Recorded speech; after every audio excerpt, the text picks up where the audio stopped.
Good evening, everyone. Very warm welcome. My name is Anita, and we are very glad that you have made time to join us.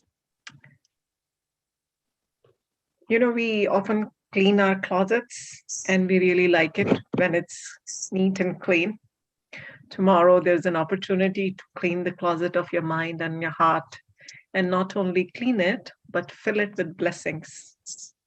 Manhattan Meditation Center is offering a workshop which is starting tomorrow at 10 a.m. It's only for an hour and a half, turning bitter moments into blessings.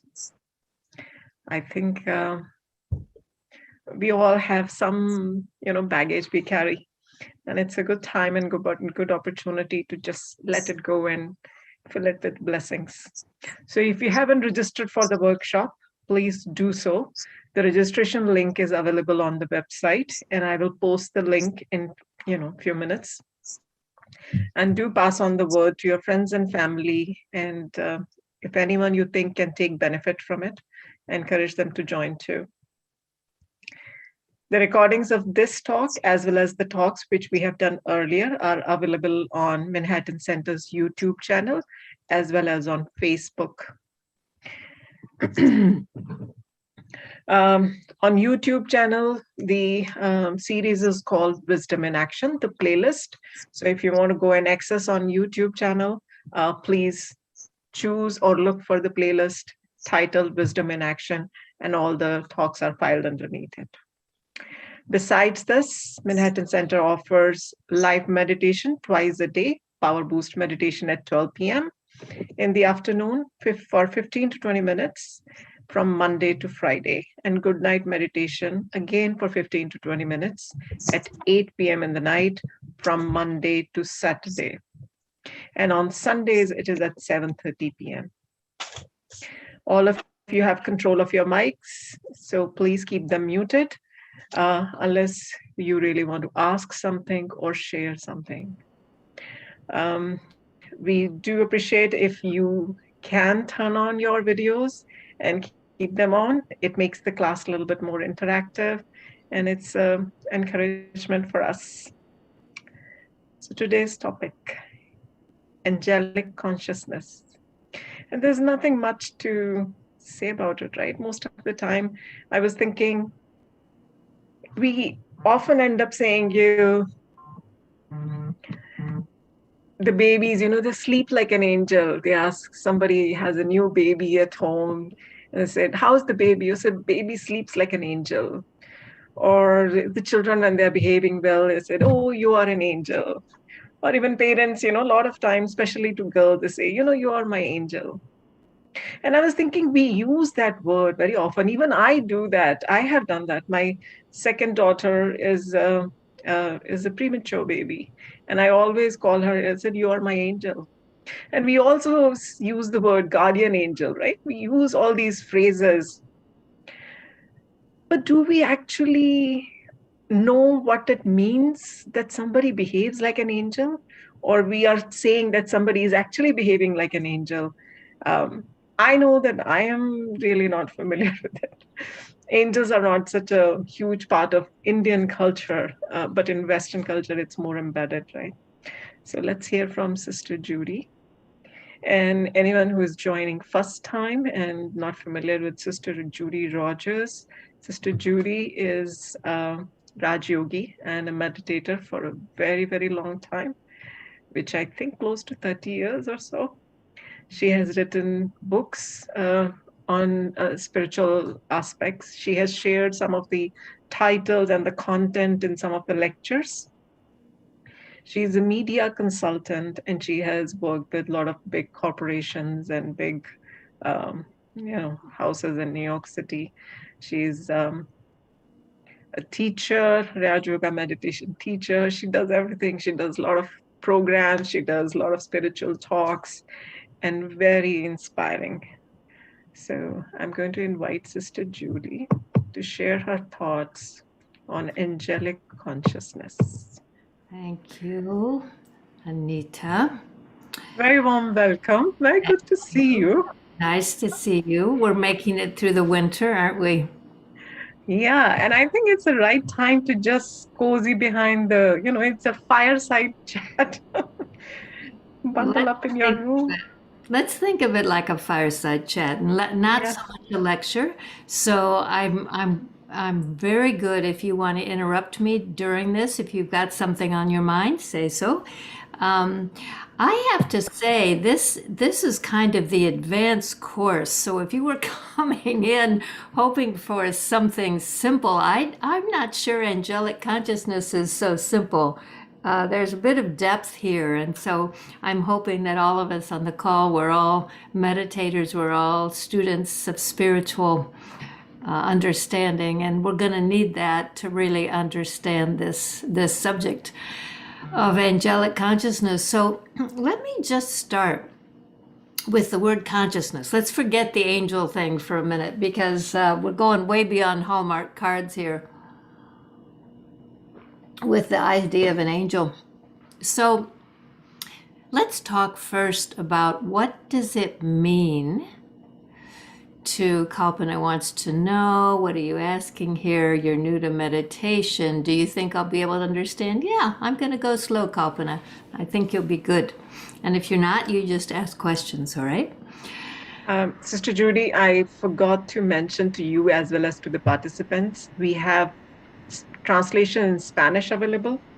So if Okay. anyone would like to hear the lecture in Spanish, please choose the language, and that will also require that you and I both go slow. I went fast. I'm so sorry for that. Okay. I'll go slow with this. So let's talk first about what is consciousness, because we're talking about angelic consciousness. So, what does that mean? Consciousness. So, consciousness is the inner awareness that we're holding, and it has two aspects.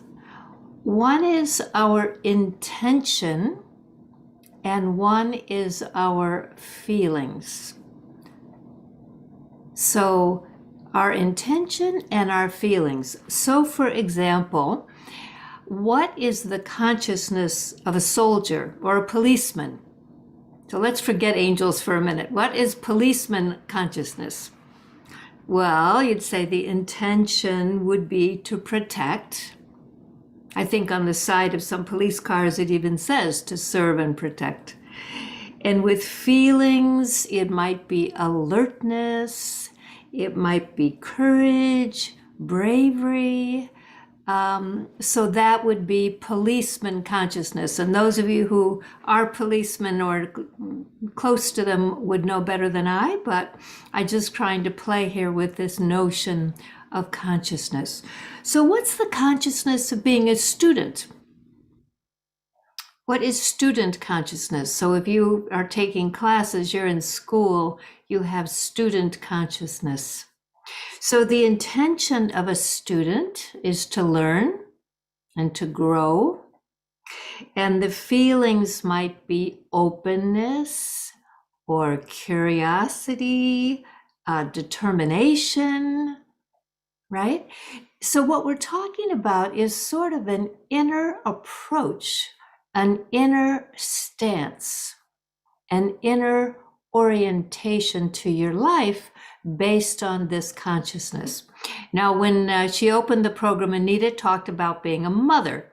And she's talked about that before. So, what's the consciousness of a mother?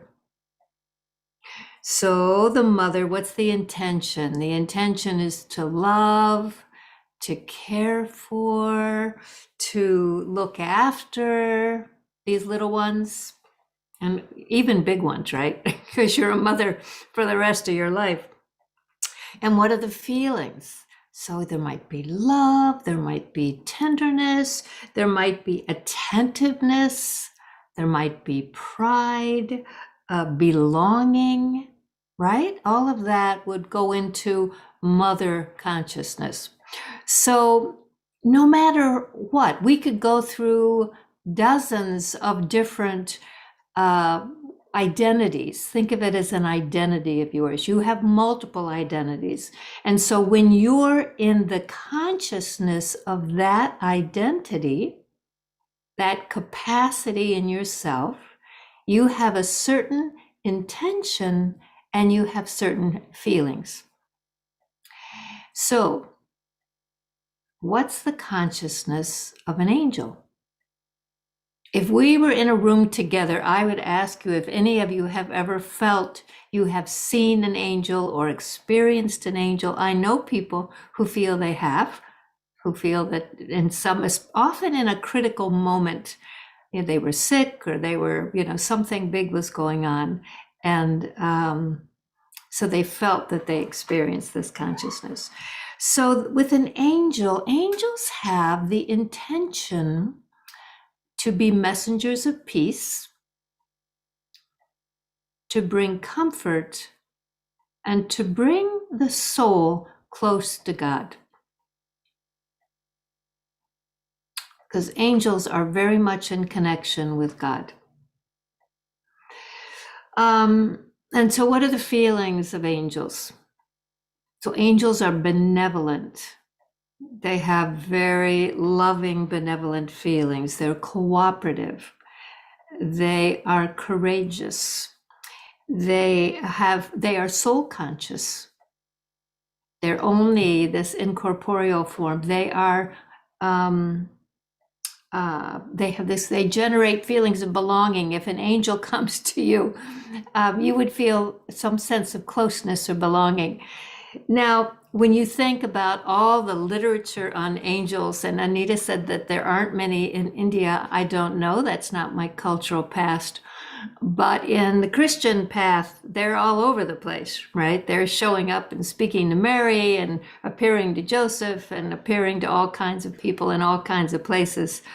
And so angels they often are talked about in terms of soldiers on battlefields where there's a lot of people dying, that they felt there was the presence of these angels everywhere. There are statues of angels all over Russia, all over Italy. I mean, this is a really common phenomenon, these angels. So they can't all be making it up. Right? I mean, they all can't have some kind of group dream here. There's got to be something going on when we talk about angels. And so that's what I want to explore with you. When we hear about them, they are always bringing comfort. They are always helping remove people's pain and their sorrow. They bring a sense of peace. They make the person feel that God is very close by. They often have a message. Often angels bring some kind of a message. And there are angel specialists, and I'm not one of them, who can talk about all the different kinds of angels, right? So I'm just going to deal with the phenomenon of the consciousness, what we're calling this angelic consciousness. So the big question for you, is it possible for you to develop this angelic consciousness? Or is this a different kind of being, a different kind of class of being? I could be good, but I couldn't really be angelic. So what do you think? You have to believe it's possible, or you wouldn't be here with me, right? I'd be talking about something totally alien. So yes, it is possible. It is possible for you to cultivate angelic consciousness. But there's a saying that we hear sometimes in the Brahma Kumaris, which is, it's not like going to your auntie's home. So what I'm going to talk about with you tonight is what is required for you to cultivate this consciousness of being an angel, this angelic consciousness. And I would say the very first thing this has to do, because angelic consciousness it has all the consciousness. Let's go back to the list I gave you: policemen, mothers, student. They all have to do with an inner state. In other words, you could enroll at a university, pay your money, go to class, and not have student consciousness. You could give birth to a baby and not have mother consciousness. Do you know what I'm saying? It's a state of mind. It's a state of heart. It's a state of the intellect. Yeah, it's so true. When I had my first baby, although people were calling, "Oh, you're a mother," I was just feeling like they're talking about somebody else, not me. It took a while, several months, to feel like, "Oh yeah." It's that inner state, right? It's Yes. that inner acceptance, that inner commitment, that inner awareness.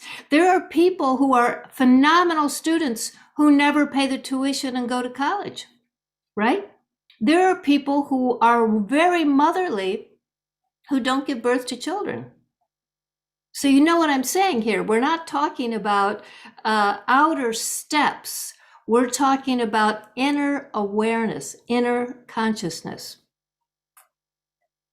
So when you move into this high aspiration that you're going to serve in this consciousness, or you're going to begin to move in that direction if you don't quite think you're there yet, the very first thing you have to think about are two of the powers, what we call the 8 powers. Two of them are really relevant here. One of them is the power to pack up.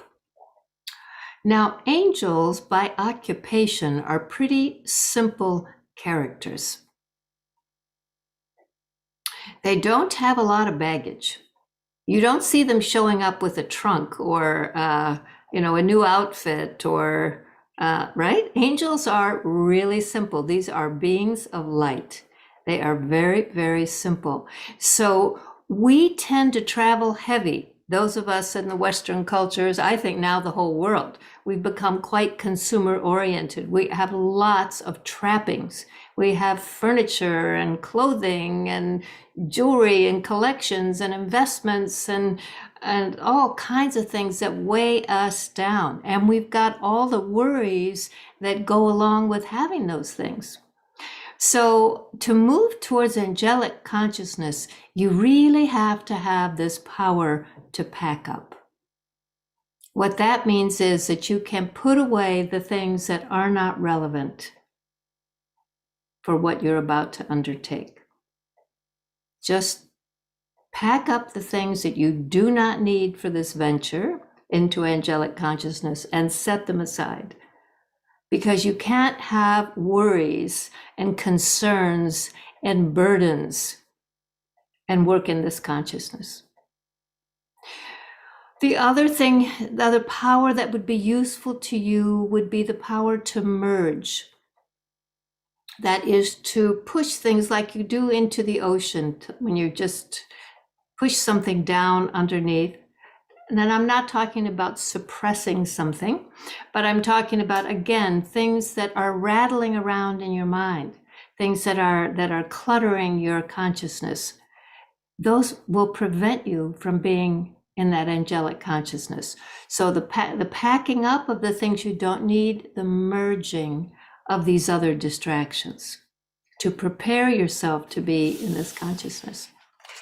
So this has a lot to do with thoughts. Angels are powered by thought. So if you are on a spiritual path, you are most likely beginning to get used to, or very used to already, watching your thoughts. It's very crazy in there, isn't it? When you turn your attention into your mind and you say, oh my gosh, what's going on? Especially if you're reading the news and following social media and all of that, you could find that your mind is filled with all kinds of stuff. So for angelic consciousness, you start by getting rid of everything negative. You know what I mean by negative, right? Getting rid of everything that has to do with being afraid or being worried or being anxious or disliking someone or disliking the self or sorrow. All of that stuff has to go. You cannot work in angelic consciousness if your mind has that kind of negative thought. But it's even more than that. You can't have waste thoughts. I wonder what my neighbor's doing. I wonder where we're going to go on, on holiday.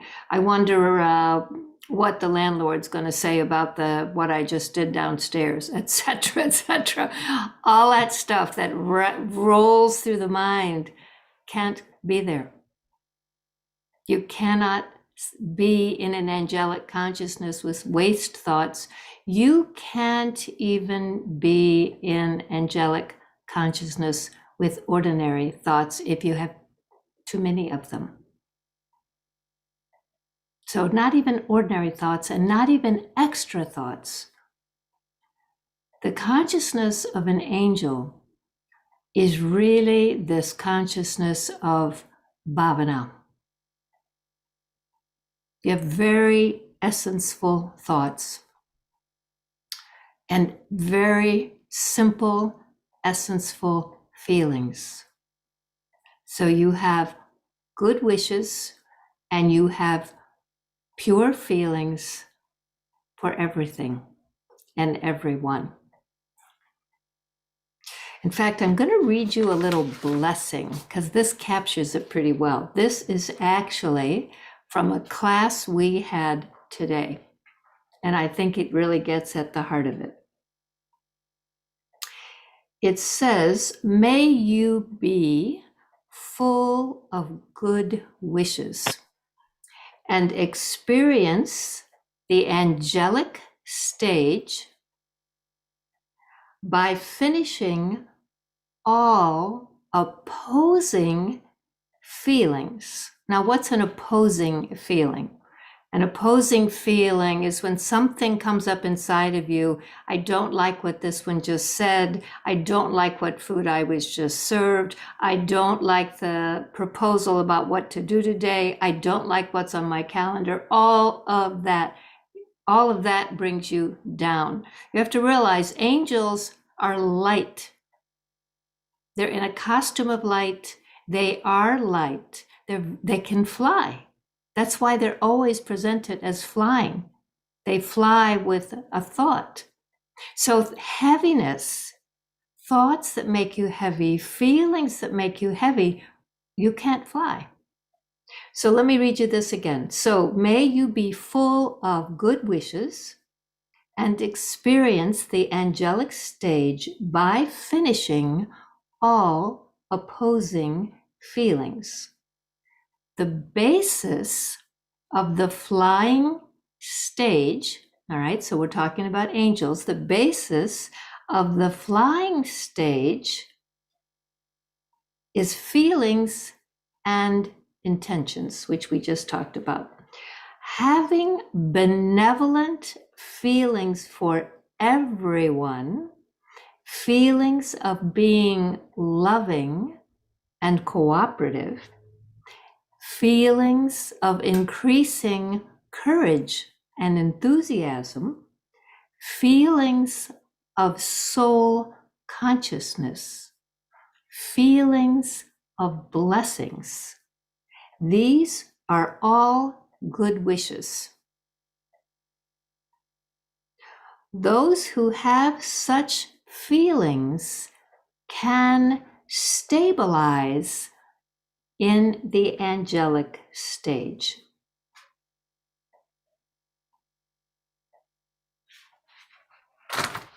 So we're still preparing, right? So in other words, this is why, if you're on a path of meditation, then the things that we're talking about make total sense to you, right? Because when we become Raj Yoga meditators, we're all about elevated inner states, serving from elevated inner states. The angelic consciousness is the most elevated inner state. So if you're going to be able to keep your inner world that way, you have to be able to stop anything that is not a good wish or a pure feeling. So if something comes up, a negative feeling, you have to be able to stop it right then, put a stop to it, and move it out of your mind. So this requires some finesse. You have to be able to forget your body. Now that's not that's not so easy, right? They hurt all the time. We're always dealing with them. Are they digesting right? Are they warm enough? But actually, in your angelic consciousness, you're really not aware of your body. So you're putting aside your body. You're merging or packing up extra things that you don't need, and you're clearing all the thoughts out of your consciousness that are negative or wasteful. Yeah? So then, once you're in that state, then you move into the remembrance of the one above. And I see you, Kupali. Just to give me 1 minute, let me finish this thought, and then I'll take your question or your thought.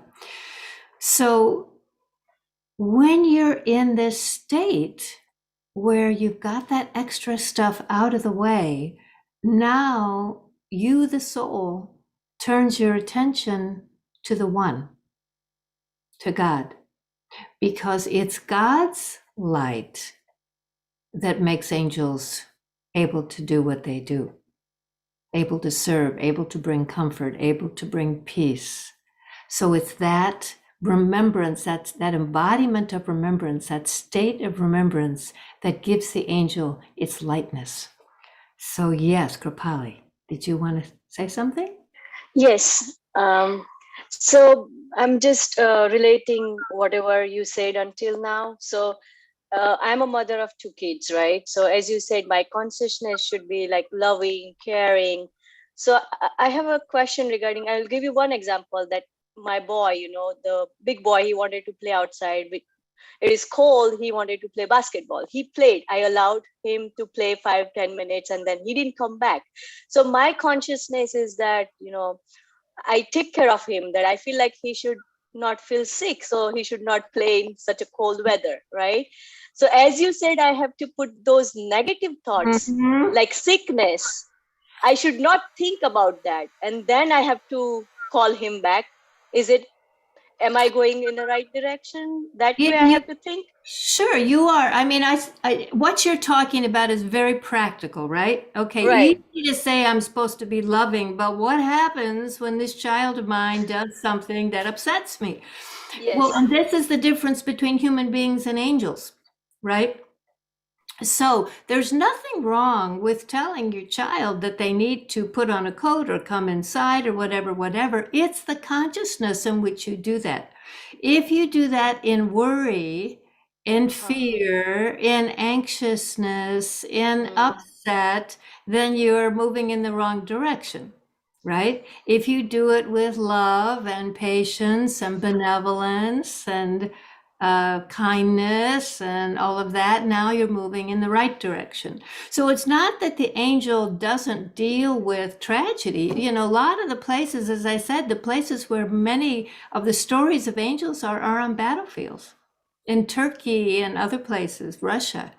So it's not that angels are strangers to heartbreak. In fact, that probably is when we most hear about angels, when people are struggling. But the way that angels respond is different from the human beings, right?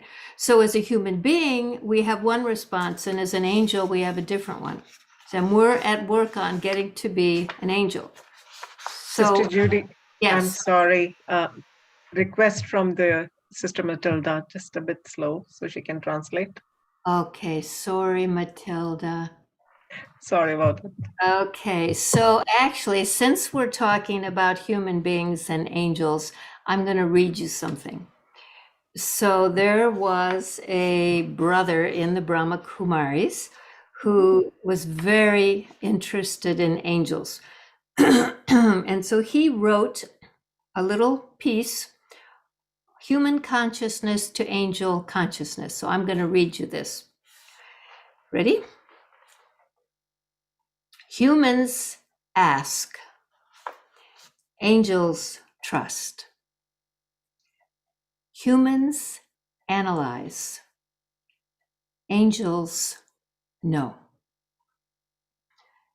Humans wait, angels create.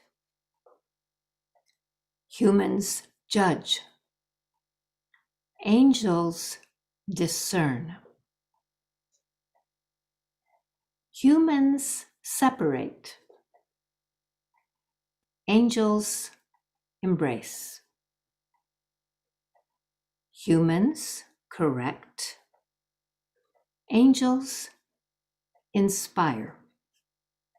Humans learn, angels remember. Humans process, angels are. Humans measure, angels donate. Humans justify, angels reconcile. Humans defend, angels accept. Humans diagnose, angels heal. Humans criticize, angels empathize. Humans love, angels cherish. Humans hear, angels listen. Humans speak, angels don't.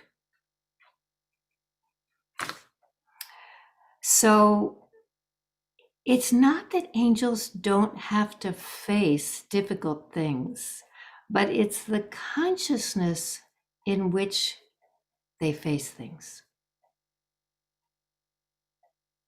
So they're always in a state of benevolence. They are always in a state of empathy. They're always in a state of love. So, what does it feel like to be an angel? Now, I'm not telling you this from personal experience because I'm not going to claim to you that I am living my life as an angel, but I'm going to claim that I am a student of that. And so here's what I'm coming to understand. For one thing, angels can tell what's going on inside of the other without being told.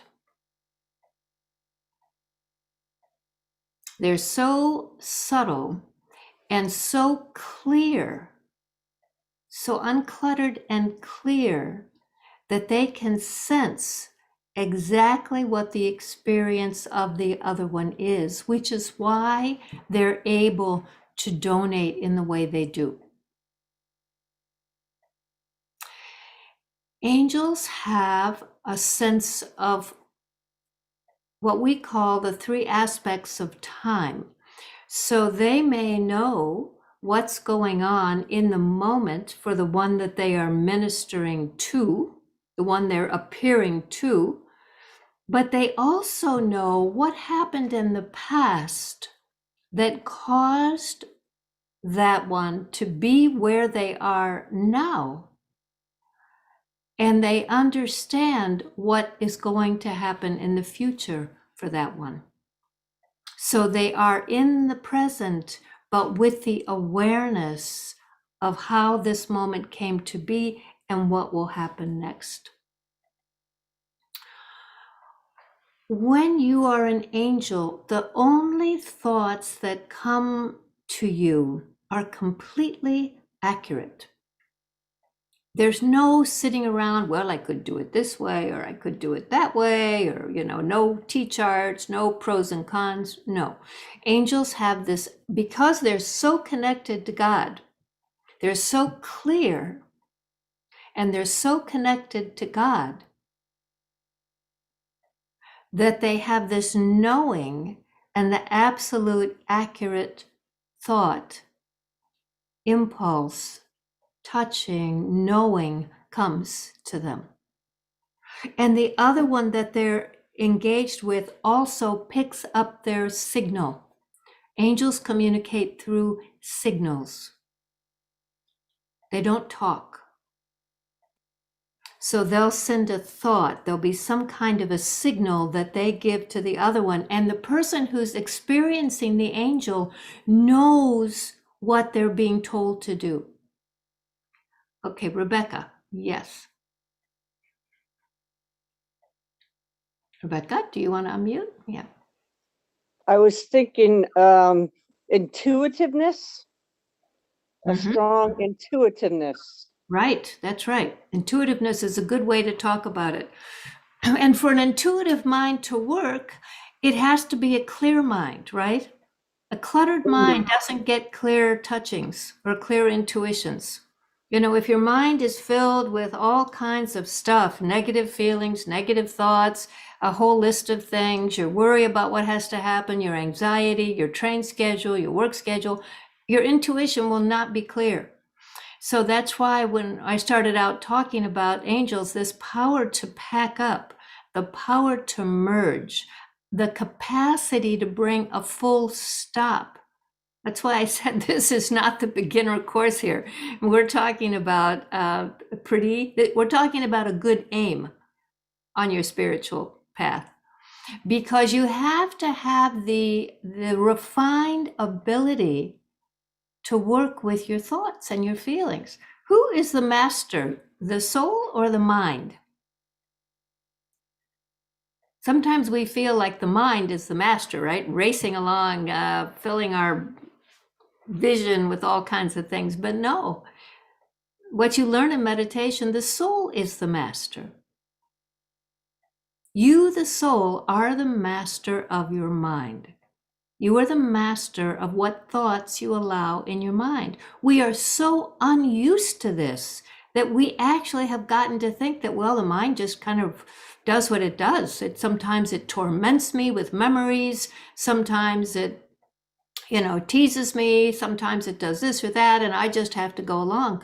No, no, that is not a free soul. Right. We're talking about an aspect, we're talking about a step beyond freedom, actually. So there is freedom that comes when you can master your own mind, when you can only have thoughts that are beneficial. When you only can have pure feelings for someone, no matter what they do or what they did. That kind of mastery brings us to freedom. But beyond freedom is angelic consciousness. Because here, angels are completely unrestricted by time or distance. An angel appears when the need is there, instant. It's instant. They aren't bounded by things that bind human beings because they are beyond freedom. They're in a realm of light. They are so close to God that they move as servants, instruments of God on behalf of human beings. I mean, it's really a very lovely, it's a very lovely thing to begin to get in your consciousness, right? That in your angelic consciousness, let's say that you become very serious about your spiritual life and you really do cultivate. You develop this quality of mind, you develop this clean, pure heart, the intellect is clear, and you find yourself then with this inner state of complete lightness and this mastery inside. What you experience is that you then can do everything through this elevated consciousness, through these thoughts. You can signal what you need to have done. You can signal what needs to happen. And it happens.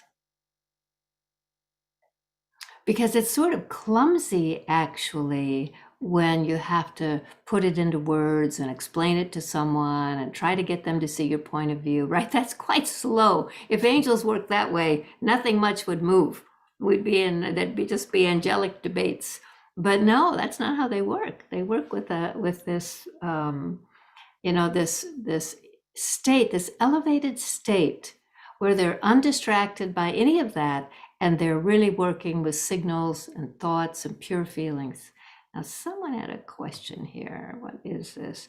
How do you handle when someone pushes your button constantly? Well, people do what they do, right? People will push your button constantly. And the better they know you, the more they'll able to do it they'll be. People closest to you know exactly how to upset you. It's not about them. We cannot change anyone, right? You know that. We can't change anyone. The only change we can make is to our consciousness. We can change our inner state. Let me slow down for the translator. We can change the thoughts we're having. We can change the feelings in our heart. We can change the way we respond.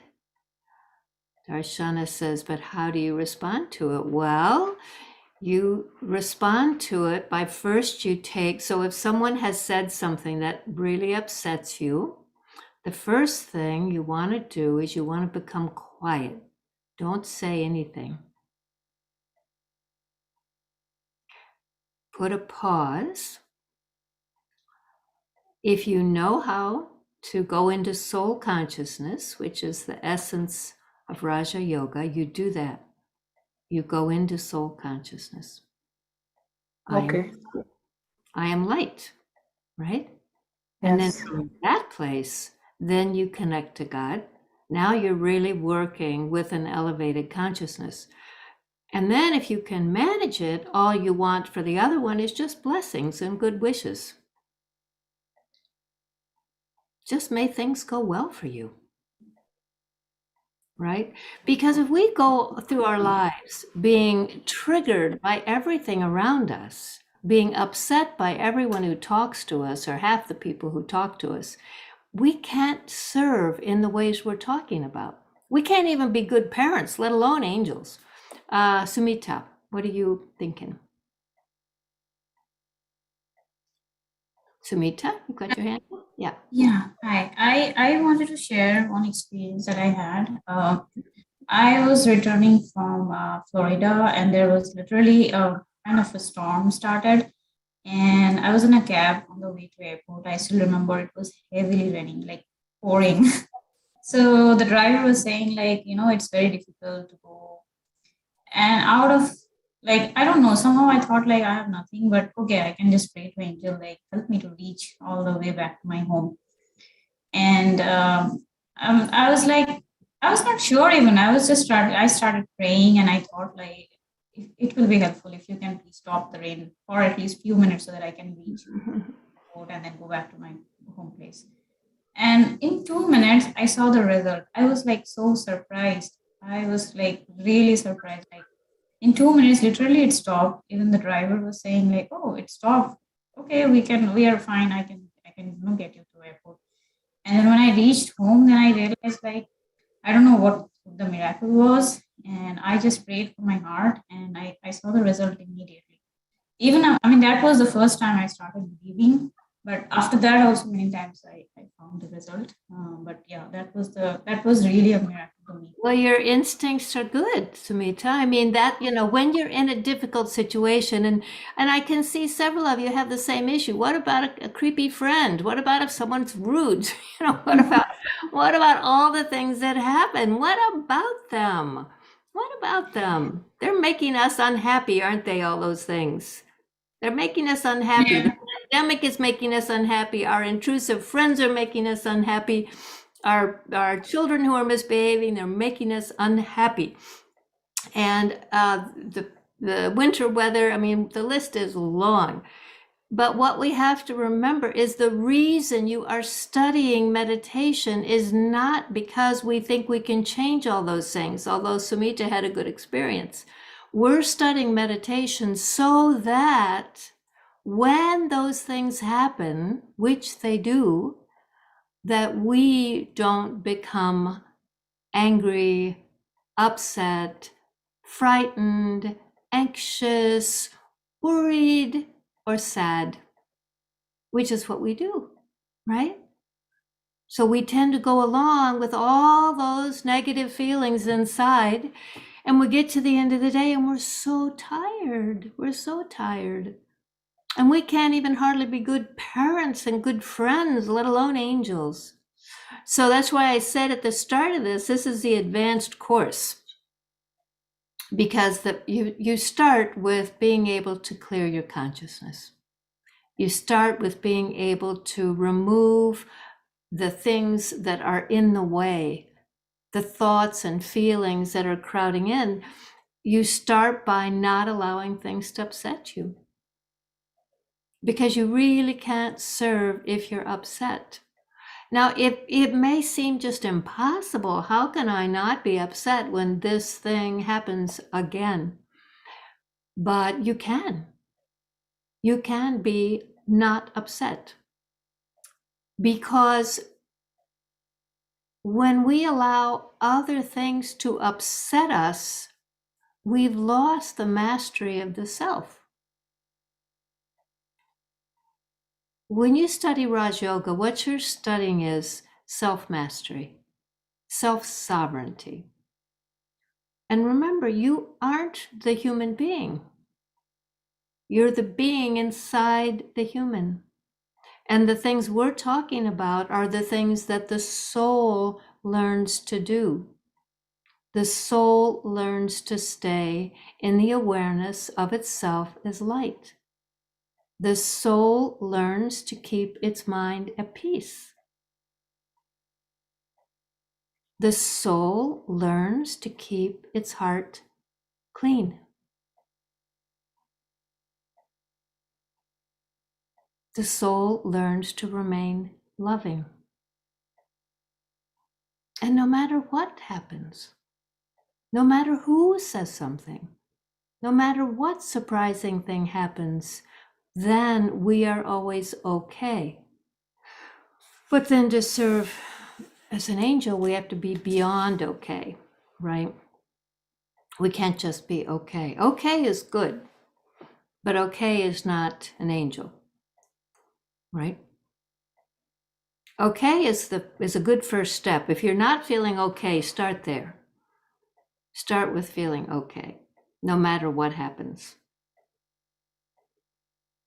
Just think that when this thing happens, it gives me a chance to practice my patience. It gives me a chance to practice being loving. It gives me a chance to be courageous. It gives me a chance to go into silence. So you look at those things and you say, okay, I'm getting stronger here. I'm getting more masterful, more powerful. You see, the reason that you are on this spiritual path is because you want to change your life, right? You don't want to keep being knocked around by the things going on. That's what's happening to the world. This is a time when things are happening suddenly, with no warning. So we have to be able to maintain an inner state that allows us to respond and not react. So react is someone says something to me and I shoot right back at them. Or the train is late and I find myself getting in knots.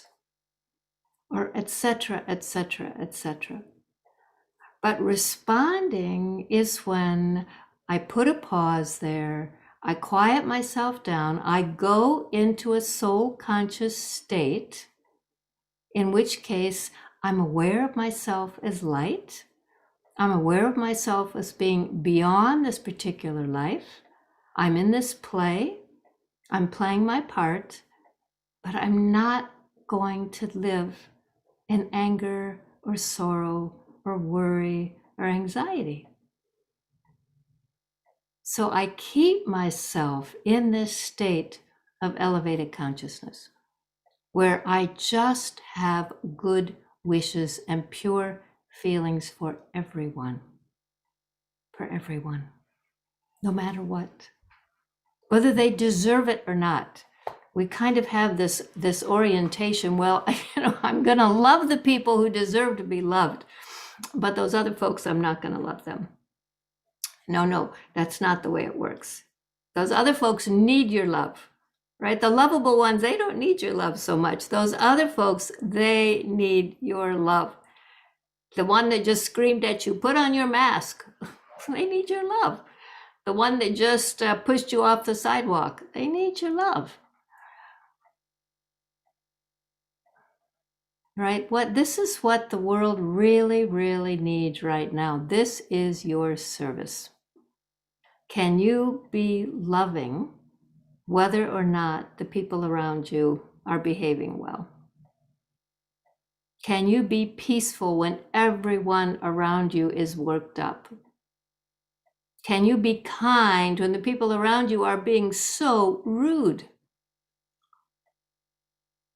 Right? That's what you're learning to do. And when you do that, when you're able to locate that more elevated state inside and hold that thought of mercy or kindness or compassion, even if you don't open your mouth, the vibration of that kindness or that compassion does service. The look in your eye does service.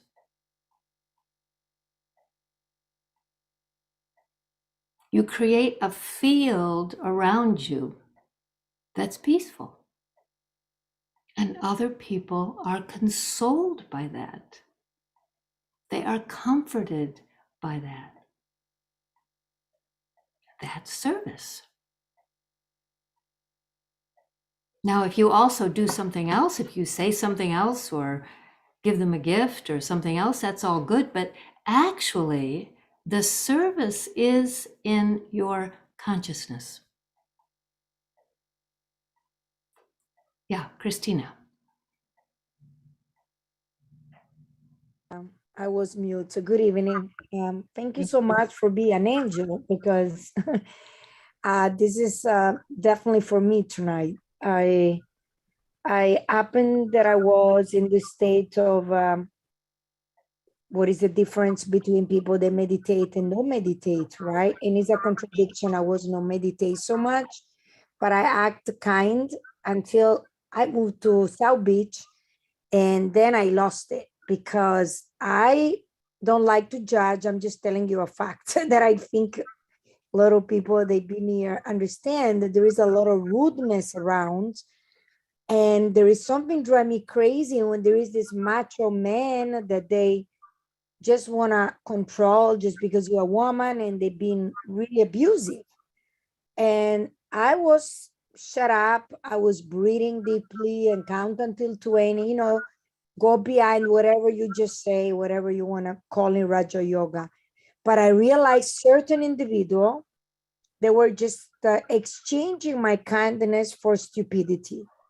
That's when I needed to create an healthy boundaries, which unfortunately means I had to cut completely off with certain people, because if I allow people doing the things all over again, like Einstein say, it's insanity. Definition of insanity is when you do the same things all over again and expect change, right? Let's talk about the boundaries thing, because there's nothing in this elevated consciousness that says that you can't have good boundaries. Okay. Right? There's nothing, and someone with elevated consciousness is not a doormat. All right. right? What we're talking about is the inner state that you stay in. So this macho person can do what they do, but your ambition, your aim is to keep yourself in a state of confidence, in a state of calm, in a state of maybe wisdom, right? So, in other words, when we're in this inner state that we are trying to maintain, it's not so much whether we create a boundary or don't create a boundary or whatever. It's what is my inner state? Because whatever action I take from that inner state will either serve the situation or it won't. But it takes practice, right? Because I don't think it comes overnight. Well, that's why I'm saying that this is very connected with your meditation practice. Because in your meditation practice, there's many things. I mean, we could spend weeks talking about what do we do once we sit to meditate, what goes on inside. But one of the key things is you are centering yourself in the consciousness that you are a being of light. You are a soul. You are eternal. You are on a life journey. You're a spiritual being in a physical life. And when you reset in that consciousness, then you can access the kinds of things I'm talking about, right? Those states of mind. Gita, we have a very short time. I can take a quick question, but then we're going to run over. Thank you. I think I gotta work on my ego also. Thank you. Okay. All right. Yes, Gita. Sure, thank you. And I will continue with the question which she put up. So I'm putting up this question from my life example. There are certain people, certain set of people I know, those who come in my life when they need something. And I know when they are coming in my life, they will cause the harm to me. So what I generally do, I maintain the distance with them. And if they need anything from them, I just tell them to send a message to me. And I prefer not to choose to talk to them, because I know if I will talk to them, they will definitely cause the harm to me, because I have saw the patterns in the past and I learned, and I prefer to maintain the distance. So is that also wrong? No, it's not so I'm much. like positive, even though I am positive, I'm like, I do meditate daily, and I listen to BK Shivani, and she, in one of the video recording, she did mention when to select the people and when to cut off. And she did mention, if you know, when people are coming in your life to cause a harm, it's better to maintain the sanity and peaceful of your mind rather than welcoming such people. Okay, Gita, so we don't have much time. So let me I'm going to say something I've already said, which is it's not so much about what you do. In other words, if you decide you're not going to take phone calls from this person anymore, that's fine. It's about the inner state that you are in when you're going through this experience, whether you talk to them or not. If your inner state is agitated, if your inner state is worried, upset, angry, sad, then you're not going to be able to act from the elevated consciousness that will allow you to serve other people and to serve yourself. So you do what you need to do. Of course, you don't talk to people who are going to harm you, but are you also in a state of dislike or anger or worry? We're talking about that when we talk about consciousness, we're talking about the state of the soul, the inner state of the soul. Is Okay, the soul in equilibrium? All right? Yeah, thank you. All right. Okay. All right. We could go on for a long time, but we are really pushing up against the edge of our time. It's not that I wouldn't be happy to talk with you further. I would be, but I think we need to stay close to our time. So why don't we just close with a simple meditation? Nothing complicated, because we don't have time for anything complicated. But let's just meditate for a few minutes together. Are you okay with that? Sounds like we need another session that's going to talk more about these things you're dealing with. Because I don't want you to be in distress. Maybe more than one. Maybe more than one. Okay, everyone. So I want you to sit such that your feet are on the floor or they're underneath you. Your head is over your neck.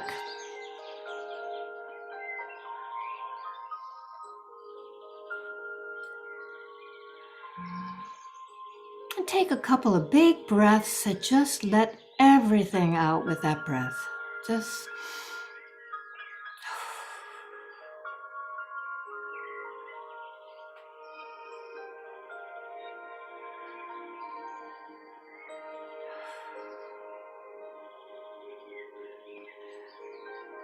and now, remember who you are. You are a soul. You're a beautiful spark of light, living in a physical body. And it's not an easy world out there.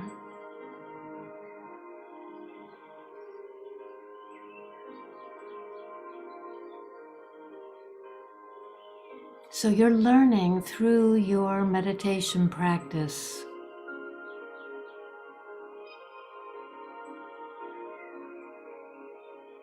how to remove yourself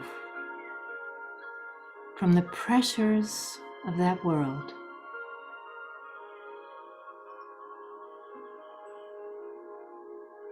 And take refuge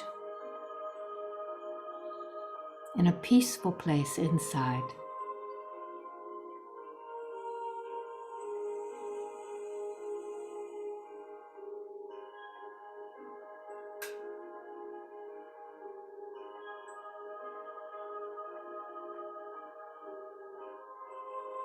Allow all the anguish and frustration and disappointment and all those feelings that are filling your heart and all the replaying scenes from your day, allow them to fly out the windows of the soul. Let go of the things that are negative or hurting you.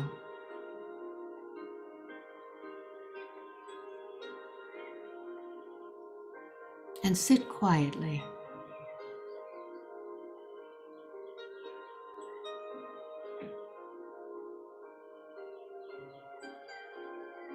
Make your mind peaceful. Nothing in your mind but peace.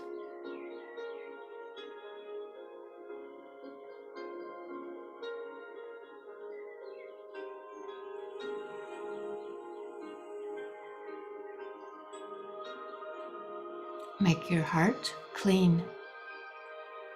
No sorrow, no anger, no frustration in your heart.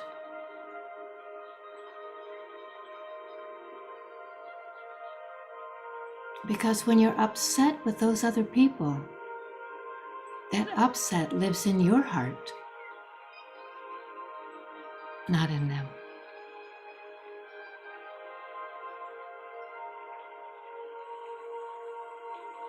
So with your mind at peace and your heart completely clean, allow your awareness to fly to the one above. This is your source of comfort. This is your oldest relationship. This is your spiritual parent. in the place the soul used to call home.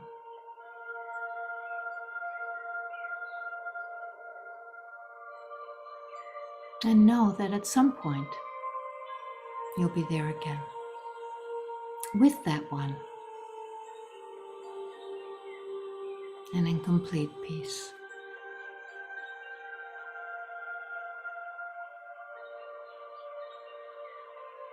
But in the meantime, make a promise. Promise yourself that you will look after your mind and your heart,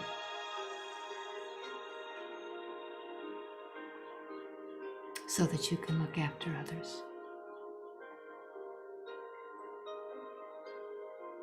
Om Shanti.